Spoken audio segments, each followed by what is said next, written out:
And we're live. Do. You can hear me? Yeah, can you hear me? All right, sorry. You just went silent for a minute when I said we're live. I'm like, oh. All right, let's get this party started. Hollywood's worst nightmare just materialized as a hyper realistic, unauthorized video of Tom Cruise and Brad Pitt went viral without either actor stepping on set. ByteDance just unleashed CDance 2.0, an AI video generator so powerful and legally reckless that it has an entire entertainment industry sounding the alarm. What do you think about this, John? Yeah, I absolutely love it. Well, it's scary. So let's just start out by what this is first. So it's an AI video generator that combines image to video and text to video capabilities. So you can produce short videos by simply entering NLPs, like natural language prompts. So it can generate animated sequences with sound, camera motion, and narrative coherence, which is all driven by this large multimodal AI model that's trained on vast amounts of audiovisual data. This is scary. Now, obviously, looking at the video, you can tell that it is not real right from the get-go. But this is the closest, in my opinion, that we've gotten to something like this with real people, where it is an action scene and that. So, yeah, this is scary. Do you like? What are your thoughts on the video that's been generated here? Do you think it's closer to realistic, or do you still think there's a long ways to go? I think we're getting there, and I mean, it's again, they shared the prompt. It wasn't a very big prompt for this. Some other people have gone in and done more prompts with sound and audio and people talking and different people fighting and stuff, and it's just getting better. It's getting there, and I think people can complain and whatnot, and we'll get into that. Like CDance 2.0 is highly advanced text to video generator, as you can see, from the parent company of TikTok that produces cinematic clips with realistic camera movements and lip syncing. So all of that combined together, we've come a long way from the Will Smith eating spaghetti. It recently went viral for generating photorealistic deepfakes of AI celebrities, triggering a fierce backlash from major unions like SAG-AFTRA and the MPA over mass copyright infringement. So does this accelerate the death of traditional content licensing and forces an immediate existential legal showdown over who owns human beings' digital likeness? I think what we're seeing, we're going to see that. They've, as we talked about it, they went after them. At first they said, we don't care. Then they kind of said, okay, we care. We're going to back off. We're going to put some more rules in place. But when you look at this stuff, we're starting to see that it will eventually take over Hollywood. It's taken over YouTube. It's just a matter of time. But the question becomes is what parts? Like Hollywood, they're fighting it right now, but they should be using it. When I say should be using it, and a lot of them are, they're just not telling you, they should be using it for special effects. They use it for creating mock-ups right at the beginning before anybody does anything. You can get AI to create like some panels and stuff to get the idea. And then once they agree to the thing, then someone will actually do it. Not related to what images were created kind of thing. There's a lot of things they could do. Like CGI and special effects, why aren't we using AI for those things, right? As a result, like they're digitally generated anyway. It becomes a question of who owns the rights of a voice, who owns the right of a speech, of a face. If I look like Tom Cruise, can I now make videos of someone who looks like me doing these things, or am I going to be? It brings in all sorts of issues, and we've seen some people sign off their rights to say, okay, I think it was Darth Vader. I can't remember the actor's name who signed off his voice for Disney to use it. Oh, was it James Earl Jones? No. Yes, really? I believe it was. Yeah. I think you're right. Yeah, I remember that now. Yeah. So it's happening, and the last strike had a lot to do with AI, but they're just letting AI in. So I'm curious to see what this is going to mean for Hollywood and video games. Like, I haven't had a chance personally to access things like Google Genie. Have you? Which is that virtual worlds. At first, when someone looked at it, I'm like, what's the big deal? And then once you start thinking about it, you can do almost anything with it. So if you can generate a virtual world with a prompt that you can explore and do whatever you want in just by adding prompts, what do you need video games for? Yeah, true. Well, here's the thing. Here's the impact here. So what this release CDENS 2.0 is likely going to do is it's going to accelerate policy debates on AI and copyright. We're already seeing calls for clear legislation and international standards. So what happens next? It actually, like, this is a critical, for me, that in my opinion, this is a critical point. This could shape the future of generative AI, balancing creative freedom, technological process, and legal protection. So, like, I understand why there's not much that's being done right now quickly, because I think they want to do it right, which is great. But the problem is that what happens when CDENS 3.0 comes out, and they still haven't caught up with policies and stuff. So, like, there's that, and we've talked about this before, is how fast technology is accelerating compared to policy writing, right? And are the policies going to be global? So what's acceptable in China is going to be acceptable in the US or the UK or Europe, or so we're going to have to see. But also with you, I've always thought in the past 10 years, and maybe they're doing it, they're not really taking advantage of green screens in movies and TV properly. And when I say that, I mean they should be using green screens for anything someone drinks. If you pick up a can of pop, that should be a green screen can of pop. If there's a picture in the background, that should be a green screen picture. If there's a postcard on the fridge, because now you can sell advertising in perpetuity on shows that are running on Netflix and other things, and change it by season. So that sticker on Seinfeld thing might be Disney World 1 year, and it might be their competition the next, for example, as a money making thing. But where you can start implementing these tools in a different kind of way. But you're right that the problem becomes is who owns the rights, and this has been an ongoing thing we've talked about in the past, where companies are suing. You can make Disney like images, you can make this like images, you can make other like for images. Now this is happening at the video level, so some precedents have to be set. And we're going to have to see, how it happens. Like, the media industry historically was powerful enough that they put a surcharge on every CD. There was a tax, blank CD or DVD was added to it, so that, because they assumed a certain amount of people were just going to copy illegal stuff on it and they wanted their payment. Are we going to see images and video generation start carrying that kind of tax, or is something else going to happen? What are you thinking? Well, here's the thing, though. Why does it, like, how are they going to tax it? Because this is a global thing. Before, with CDs and stuff, it was controlled by a few people. And it was controlled by the people who were releasing the music. Now it's out of everyone's control. It's out of the people who own the copyright. It's out of their control. So how are they going to tax it? How do they do that? Unless, okay, sure, the government could step in. Well, this is the same thing. The manufacturers of DVDs and CDs, blank ones, had nothing to do with the music industry, but yet they came in and said, yeah, sorry. Okay, well, maybe. And who knows? I think what we need, I have no clue what this looks like, but we need to completely revisit, potentially, or redefine what copyright means. We need to go back to the fundamentals.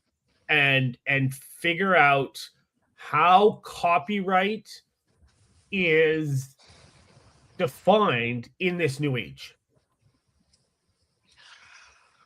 Definitely, and we can see this happening, and big money players are involved now. So we'll have to see how this comes out in 2026. Where we're going to, where this, like, ByteDance is backing off. A lot of these companies are backing off, but you can still create a lot of this stuff through third parties or using workarounds, or you just so jailbreak any AI. There's all these. I've never tried it, but apparently, like, there's all these there's different strategies for each LLM that you can jailbreak and get it to do anything you want. So if someone wants to do this, regardless of what measures they put in place, they can still do it. Yeah, so this comes down to, what is the action going to be? Is it going to be a fee to the providers at this point, which would be the AI companies, or will it be the AI companies have to hand over their information to whoever and they come after us, like the cable industries? If you watch movies or whatever illegally, you'll get a cease and desist notice from your cable provider or internet provider or what have you, saying, hey, you did this thing. Are we going to see that kind of thing, saying, well, we're just going to go after the end users because they're doing this thing improperly, and start suing the crap out of them? And once we have 2 or 3 high profile, people will stop. Yeah, I don't know. It's the Wild West right now, and they'll have to put some rules in place to bring this under control, because whole industries are going to be affected. And people get mad. I know I've got attacked online for posting AI created images, specifically of pineapple pizza, but I don't really understand the issue, but that's a whole other discussion. But if you're copying someone's art, if you're copying this goes back to Google and all these AI companies serving up summaries of information that they scrape from other articles and no longer pointing back to those companies. So there's a lot of stuff going on in AI. Who owns the content? Who owns the copyright? Whether it's information, whether it's style, whether it's a medium, the copyright system has to change. And it has to change at a global level to some degree, but we're going to have to see what that means. Yeah, exactly. So that was a long-winded way. Seedance 2.0 proves that the technology to replace traditional filmmaking is pretty much already here. Not quite, but there. But the brutal legal war over who gets to control it has just begun. If an AI can generate a perfect brand new blockbuster movie starring your favorite actor from the 90s, are you watching it, boycotting it? Let us know in the chat.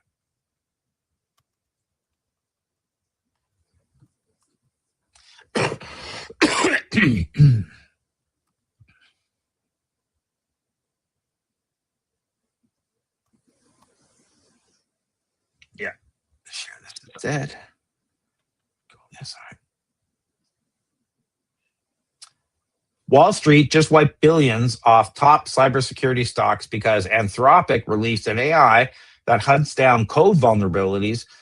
But before you declare the death of traditional antivirus, we need to talk about what this AI actually does and what it absolutely cannot do. Anthropic just launched a Claude Code Security, an LLM-powered tool that scans open source code for vulnerabilities before it ever goes live. This announcement triggered a panic sell-off among traditional cybersecurity giants like CrowdStrike, Zscaler, driven by fears that AI will eat their market share. What do you think about this, John?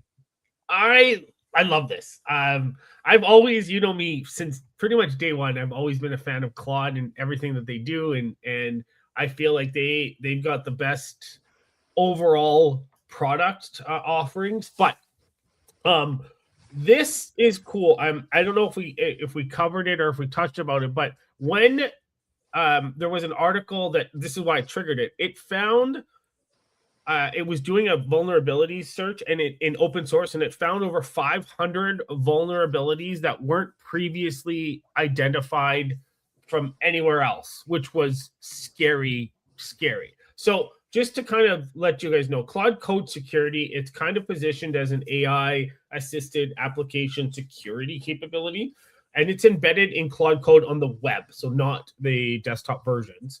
But they released it as a limited research preview, and so it ingests a code base, it identifies likely vulnerabilities, and then it proposes targeted patches for human review, so a human in the loop. So nothing is auto-applied without approval. Obviously, you might be able to get around that, or in the future they won't have that. But what the system does is it emphasizes contextual reasoning over the whole code base. So it's not just pattern matching.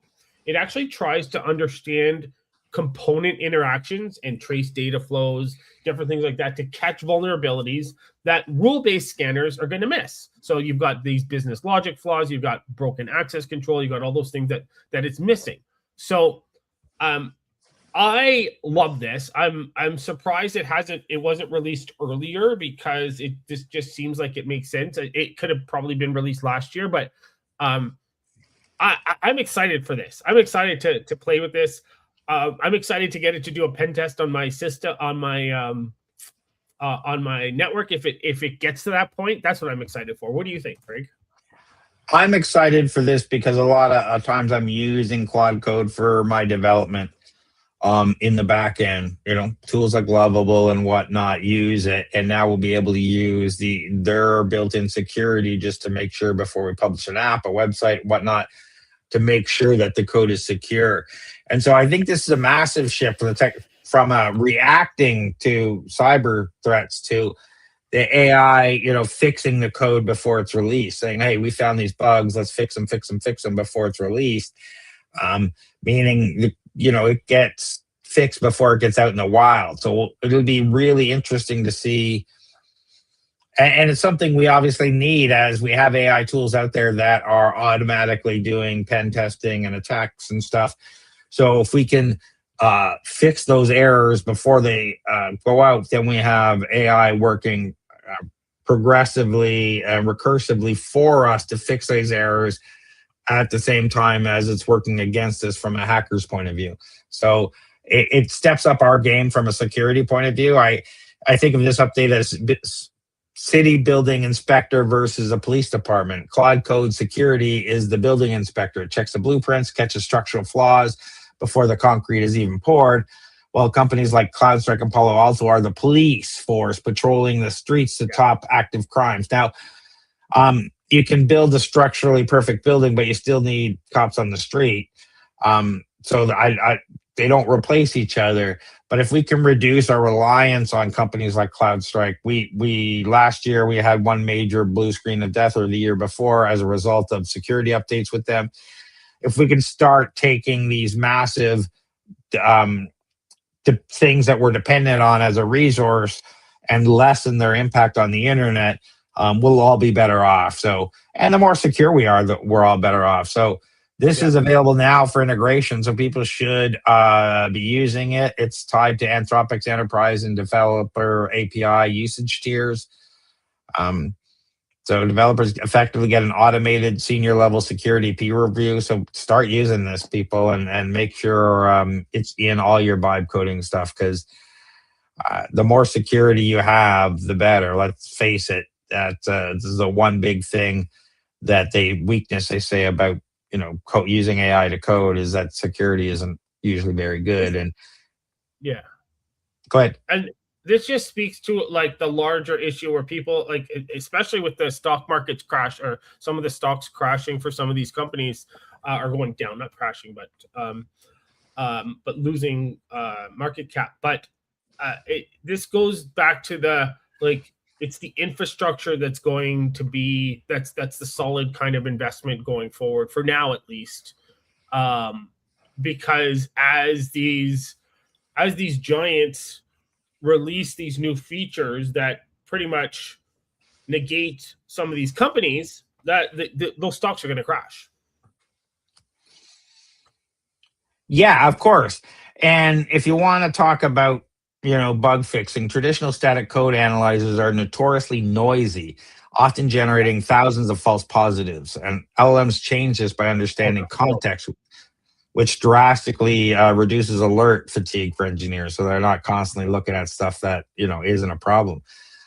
The financial concept driving this is the cost of a defect. A bug caught in design phase costs roughly $100 to fix. That same bug caught in production can cost upwards of $10,000. So Claude Code is the pure cost-saving play for enterprise engineers, where it costs even less than $100.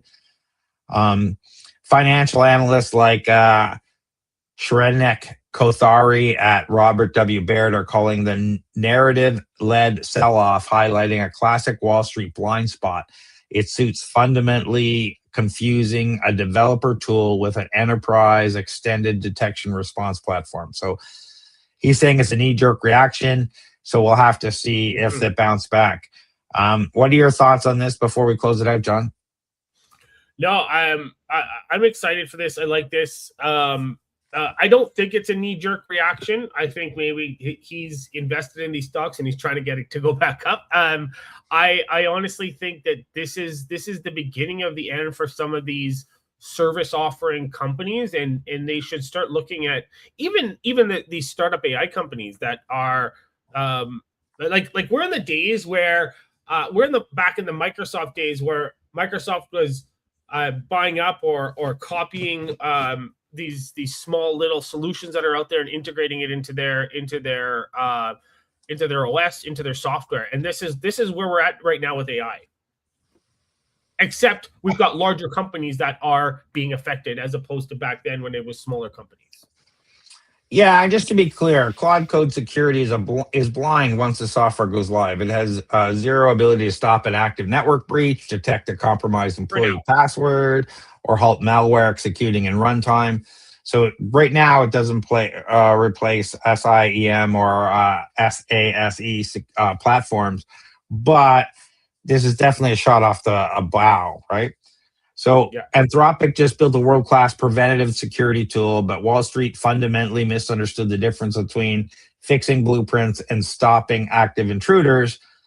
But are we missing the start of an AI completely taking over the coding process, or is Wall Street, just overreacting to a new developer tool? Let us know what you think.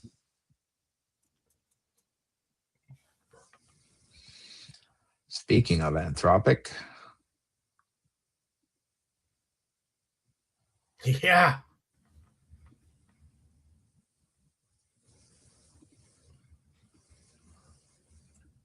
I'll try to leave my political views out of this one. Yeah, I mean, you can say it, but it doesn't really matter because it's right. In the end, who has the right to do what is what matters, right?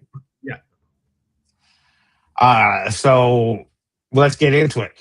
Yeah. There's a viral blog post going around claiming the feud between Anthropic and the Pentagon is fake news. But the reality is this standoff is completely real and could rewrite the rules of modern warfare. If you think tech companies can dictate ethical bounds to U.S. military, the Department of Defense thinks they're about to prove you wrong. So the Pentagon threatens Anthropic over the rules and guardrails they're putting in place because, they want to use the AI wherever they want. And Anthropic is saying, no, you can't use this in weapons. You can't use it for certain things, for autonomous weapons or mass domestic surveillance specifically. What do you think about this, John? Yeah, this is to me, in my opinion, this is the government trying to flex their muscle. I think Anthropic's in the right here, because here's the thing: Terminator. That's all I have to say, and Skynet, because that's where this could potentially be headed if the Pentagon is given unrestricted access to using AI. So at the heart of the conflict, just to kind of talk about it, is it's a contractual and ethical disagreement. And it's between Anthropic and the Pentagon. Okay. So Anthropic has built the Claude AI model with strong safety guardrails. Rightfully so, smart, and it restricts certain uses. So particularly domestic surveillance and fully autonomous lethal systems. Makes sense to me, right? Maybe not to everyone. So these safety limits, it reflects the company's philosophy, emphasizing ethical boundaries for AI deployment, trying to avoid Skynet. The Pentagon, however, insists that any AI tool it uses, especially within military and classified systems, must be available for all lawful purposes, which it interprets to include uses Anthropic wants to prohibit. and read between the lines, unlawful purposes if we talk about NSA kind of stuff. So what Pete Hegseth is close to doing is designating Anthropic a supply chain risk, okay, which is a classification usually reserved for foreign adversaries, okay? So if imposed, the label would require all U.S. military contractors, Pentagon suppliers, anyone else linked to certify that they do not use Anthropic's AI tools. So that would effectively push the company out of defense supply ecosystems. So while the Pentagon contract at stake, it's valued at around $200 million, the implications themselves extend further beyond because Claude is widely used across U.S. industry and government. So I kind of threw in some of my opinion there. What are your thoughts on this, Craig? I believe they're both right. So this is the problem, right? So when I say they're both right, okay, Pete Hegseth, who's the head of the department, you want to call it Department of War, you want to call it Department of Defense, not my issue. I'm a Canadian, I don't care.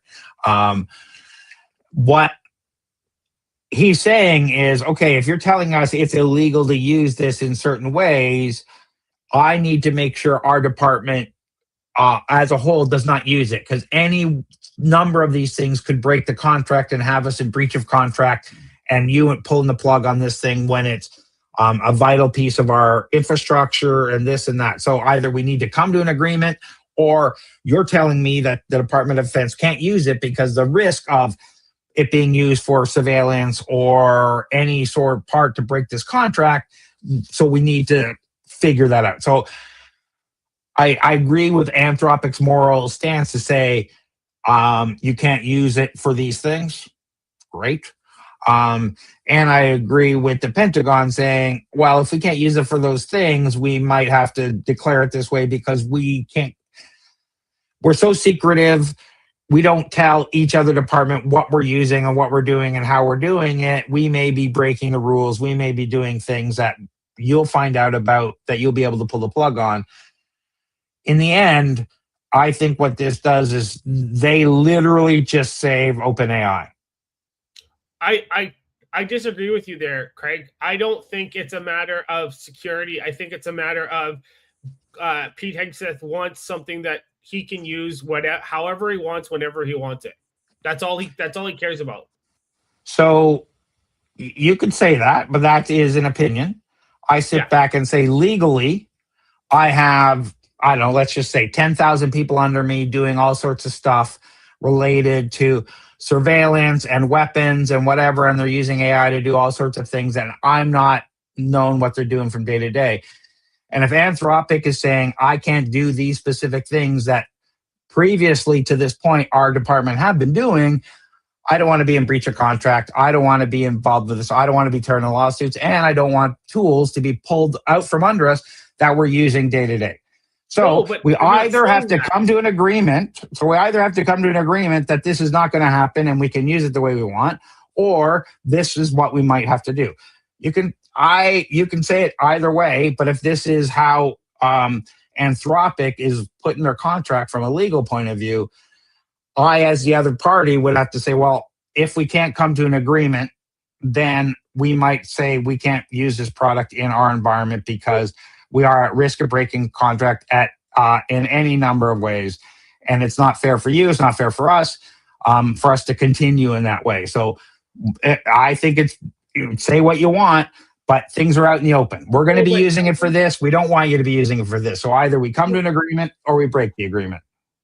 Yeah, but I don't think you're reading this properly. And that's, again, so I don't think that they have the capability now that Anthropic's taking it away. I think they're trying to get the capability they're trying to add that capability is what they're trying to do. So I don't think they have the capability and Anthropic's taking it away. So I think it's naive to think that all of the AIs are not being used in different forms to do surveillance at a minimum, never mind weapons. So whether that's metadata, whether that's this, whether that. So I think, mass domestic surveillance is happening. Yeah, I get what you're saying. They're using it regardless of what Anthropic is saying. Yes. So if that's the case, the only way we either agree that we can use it in this way or we agree we can't use it in this way. And somebody might be pulling their weight around negotiating contracts, whatever. But I think to me, that's the only way to go. You either come to an agreement or you say, yeah, we've got all this stuff going on. It's probably best that we don't. If this is your thing, because they're not going to come out and tell you they're doing the mass surveillance. They're not going to come out and tell you they've tried to integrate Anthropic into every AI weapon they've got going on, as well as OpenAI, as well as all these things to see what happens. They're going to say, oh, okay. So when I flip the script on this is saying Anthropic, as we've discussed before, has a better path to profitability. And I think as such, they can take the moral high ground much longer before any shareholders or whatever might come in and complain and try and bump them out of there. So they can, where I think OpenAI has been burning cash. We've been seeing nothing but how they're failing. Their Project Stargate's falling apart. Microsoft's pulling the plug. NVIDIA's not investing nearly as much in them. Everybody's kind of like, oh. This saying, okay, we just opened up a new AI contract with the Pentagon, and I'm sure OpenAI is not going to give it the same moral issues as Anthropic. And that's why I say I think they just saved OpenAI. Yeah, potentially. Yeah. I think all of them are like we got OpenAI, Google, and XAI. I think from what I hear, they've lifted their ordinary safeguards. So just Anthropic's kind of standing ground, which I like. Yeah, I don't have a problem with companies being moral and standing their ground. We know somebody's going to jump in and take the contract and go. I'm question for you though: should it not be Congress and not the Pentagon alone that should be setting the clear rules for military AI use? Well, I mean, in the lack of direction, law, that kind of stuff, what do? I don't think they've come out and said you can't. No, I know. Yeah, the absence of a formal regulatory framework is what's creating this room for these disputes to escalate unpredictably like this. Well, I would have to. I'm going to put on my cold-hearted hat and say, if I was running the U.S. military, I'd be working with AI left and right. I'd be finding out what the limitations are, where we can use it. We know that the enemies are using it. We talked about the China's infrared AI maneuvers that automatically beat humans. They have to be able to fight it. They have to be able to defend. I, as a individual in Canada, don't want AI fighting wars.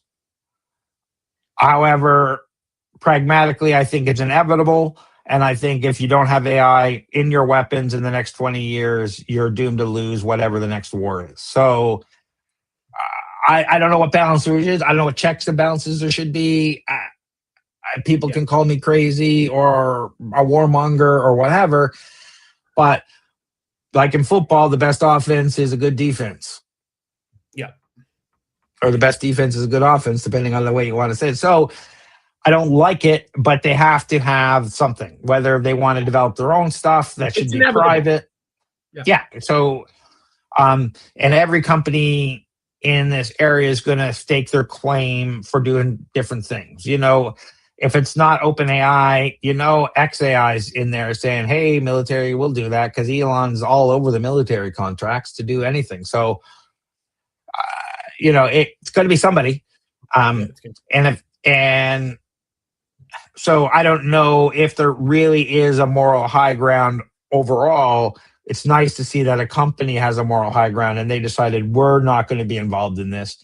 Other people may, and we know that's where the world is going, but we are going to stand apart and do this other thing. If they continue and it works out for them, that's great, because I hope it does. But we'll see. Yeah. Yeah. I'm really interested to see where this goes.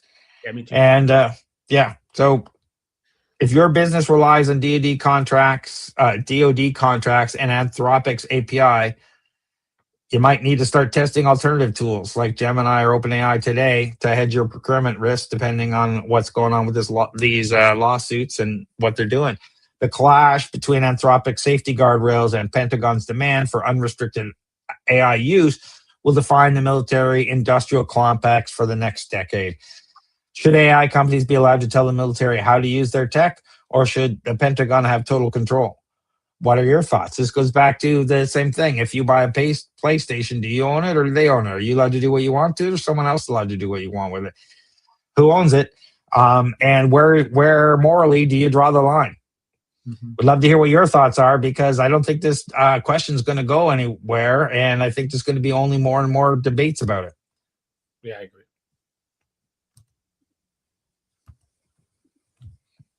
Yeah, I just think they're using it, even if they haven't been able to unlock, put this in my weapon and shoot people. They're using it for other things where they shouldn't be. Yeah. All right. I want to do blue energy, I think. Sure. That's the next on the list here. I think we only have time for one more. Oh, we only have time for one more? Maybe two. No, we can do it. Whatever one. Yeah, pick whatever one you want. Oh, we got the... We might have time for two if we go through this one quicker. Okay. Let's do a shorter sign-off. No, that's something completely different. Nope.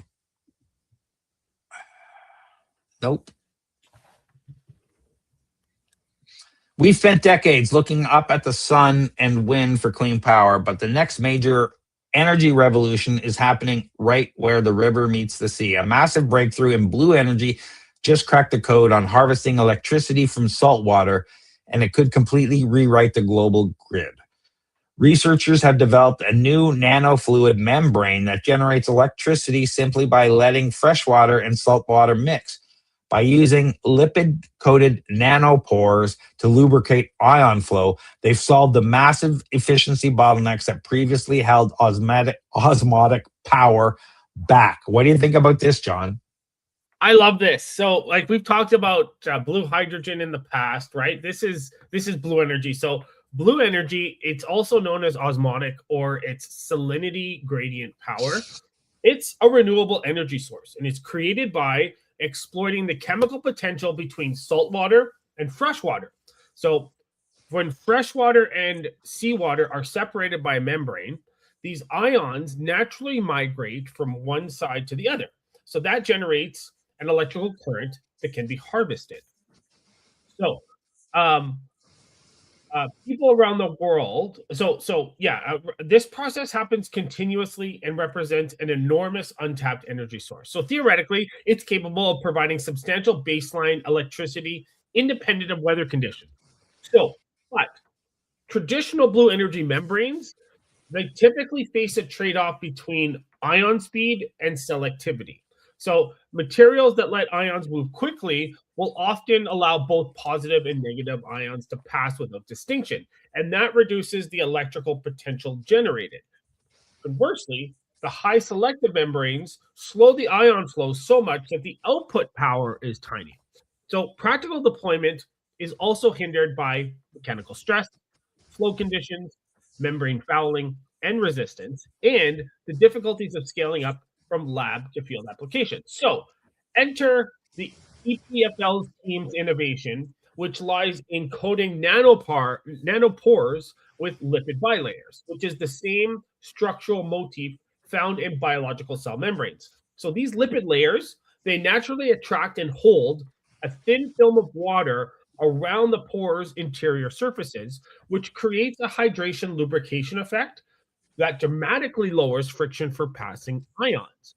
So by reducing this friction, selected ions can flow more freely through the pores.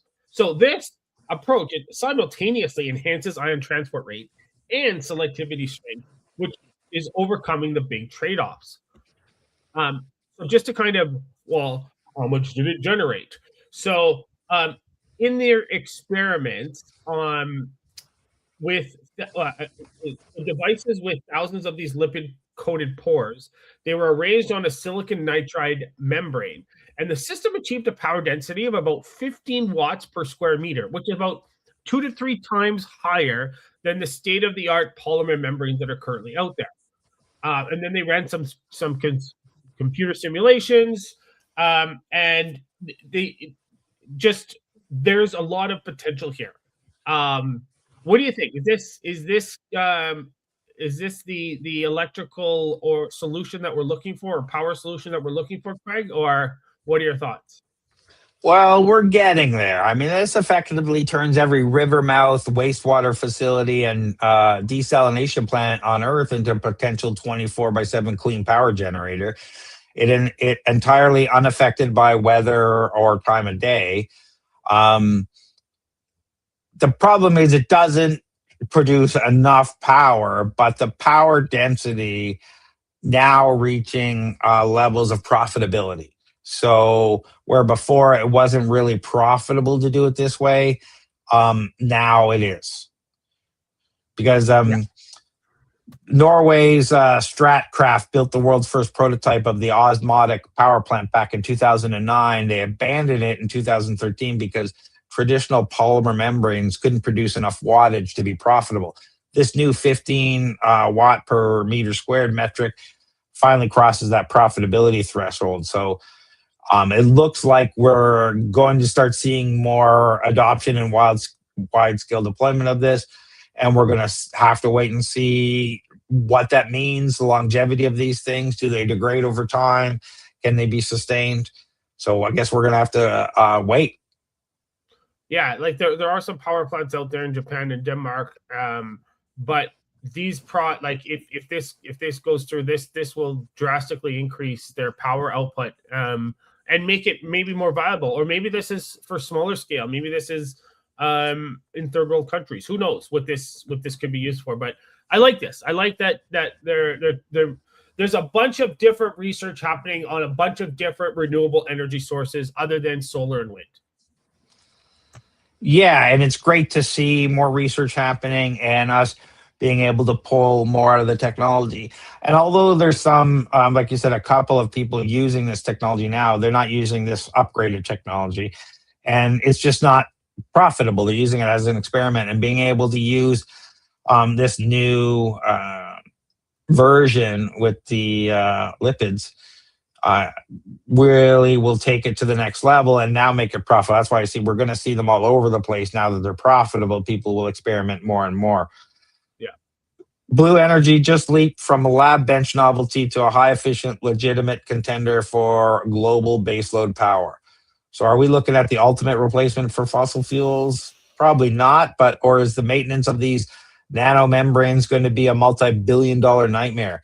Let us know what you think, and we'd love to hear if you think blue energy is the future.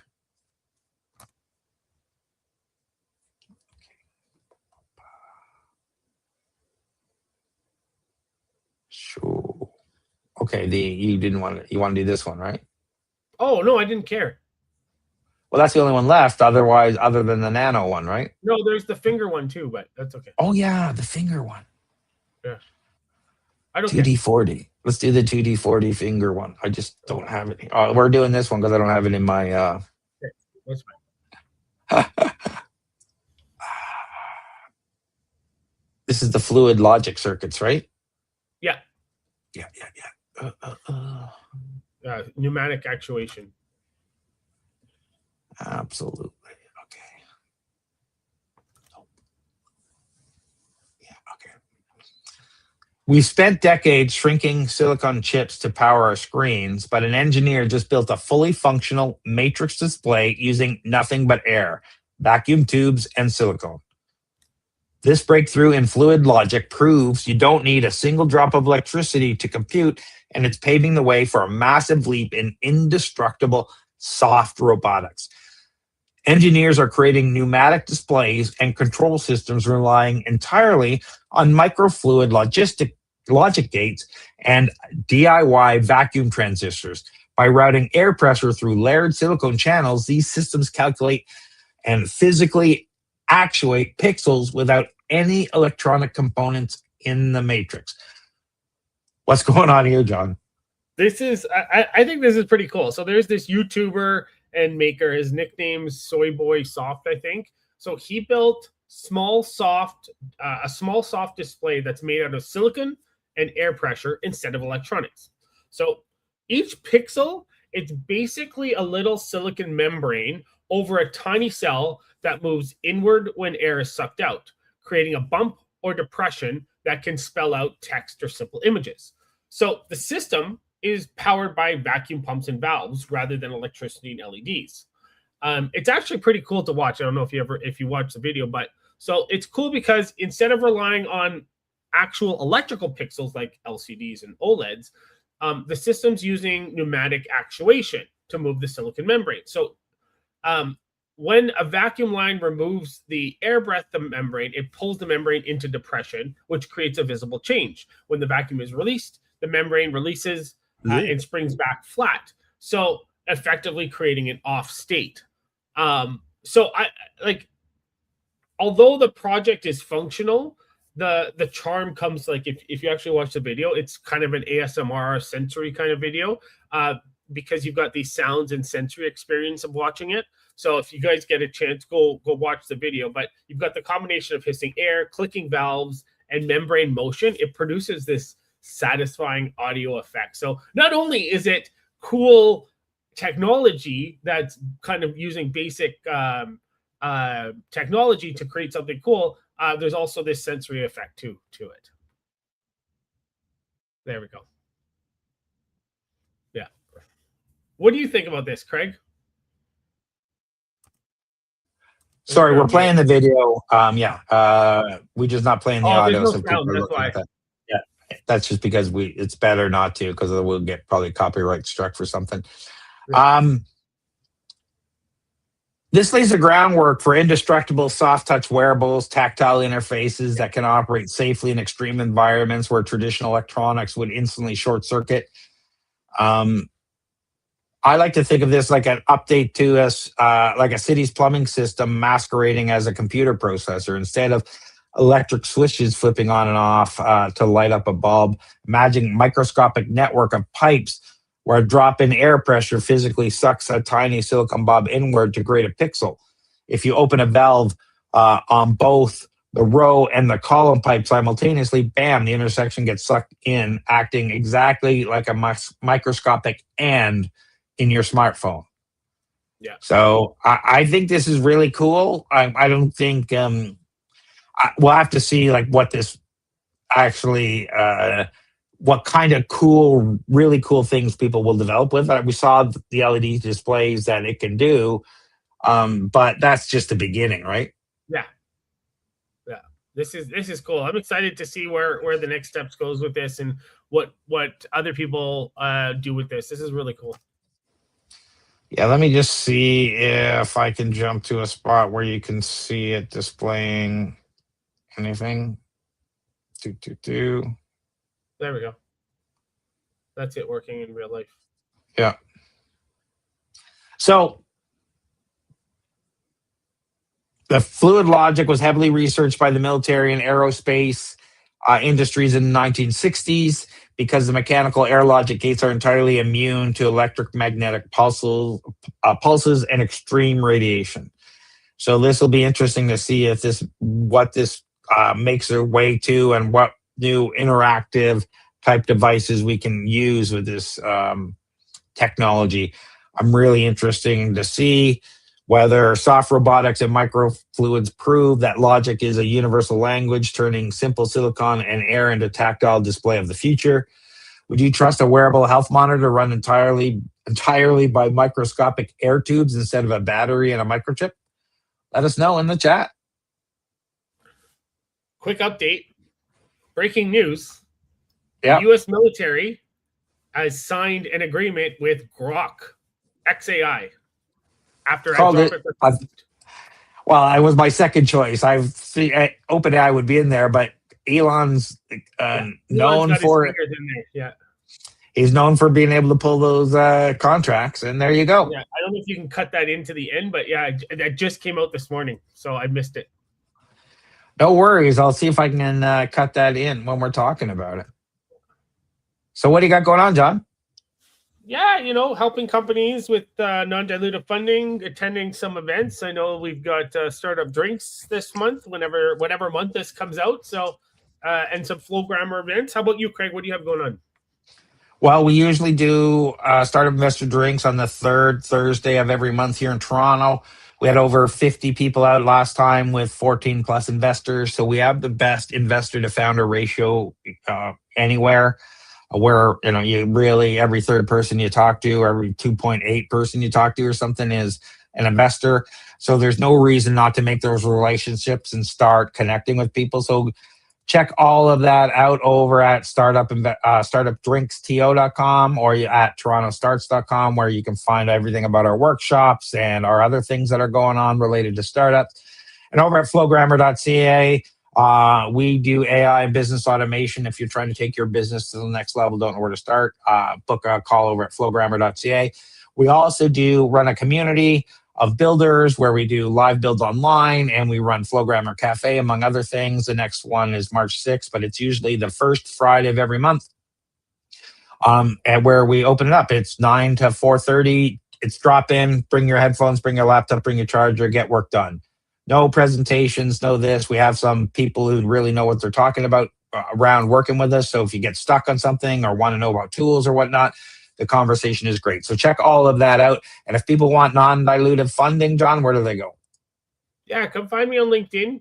There's a link. You can book some time with me or send me a message or connect with me. Connect with me and send me a message first instead of just booking some time. That's what I recommend. But if you need help with anything else related to your business as a startup, what do they have to do, Craig? Just head over to torontostarts.com for everything else. You can find links to everything we do there and follow up. Would love if you want to chat, there's links for you to book a call with me there. Otherwise, hang out, check out our events, come down and say hi to John and I. We're both usually at our events, and we'd love to say hi to you. And thanks everyone for listening and watching. Thanks everyone.